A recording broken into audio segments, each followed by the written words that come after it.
xeebaha magaalada Muqdisho ayaa lagu daadiyay walxasun ah oo saarnaa dhowr markab oo laga kala leeyahay wadamada reer galbeedka iyo dalka Shiinaha. Arintan oo dadka aysan ku baraarugsanayn ayaa waxa ay sababtay in dad badan uu soo wajahay xanuun aan ilaa iyo hadda la garan waxa uu yahay oo ka dhashay suntaas badeena lagu daadiyay. Calaamadaha ilaa iyo hadda ay dadku isku arkaan waxa kamid ah xumad daran, hargab aan joogsi lahayn iyo qofka oo cunadii ay ka xiranto. Dhaqaatiirta qaar oo aan la hadalnay ayaa sheegaya in xanuunkan uu qaabka hargabku leeyahay balse uusan ahayn, waxayna ku baaqayaan in qofka calaamadahan isku arka uu si degdeg ah ula xiriiro dhakhtar caafimaad. Dadka isku arkay calaamadahan ayaa sheegaya in jiradu tahay mid aad u daran oo sabab u noqotayba toddobaadyo inay u bixi waayaan banaanka sabab la xiriirta qandhada, duufka sanka ka qulqulaya iyo cunto xumida oo qofka marka u dambaysa dhaxalsiinaysa tabar la'aan. Xeebaha dalkeena ayaan lahayn ilaalo badan oo ku filan sugitaanka ammaanka, tani oo markasta dadkeena Soomaaliyeed dhigta meel beela ah, wax kastana waan u nugulnahay. haddii aad haddaba isku aragtay walaal calaamadahan, waxyaabaha lagula talinayo waxa kamid ah inaad gurigaaga joogtid oo aad tala weydiisato dhakhtarka, waana mid la isku daaran karo xanuunkan.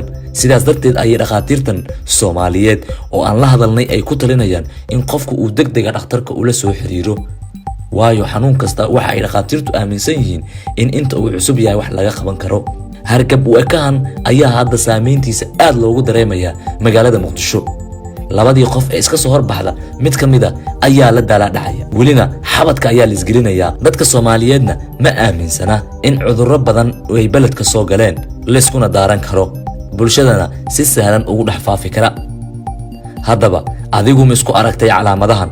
ma jiraa qof deriskaaga ah ama saaxiibka oo la jiifa xaaladan aan ka hadlayno? dhowr jeer oo hore waxaa lagu arkay xeebaha dalkeena haamo waaweyn oo ay ka buuxaan waxyaabo sun ah, laakiin nasiib daro cidna waxba iskama weydiinin sababo lagu sheegay in aysan xilligaasi jirin dawlad awood leh oo dabagasha. laakiin hadda oo dalku ka jirto dawlad xoogan oo leh madaxweyne iyo ra'iisul wasaare, waxaa looga fadhiyaa inay ka hortagaan maraakiibtan si loo badbaadiyo shacabkeena Soomaaliyeed.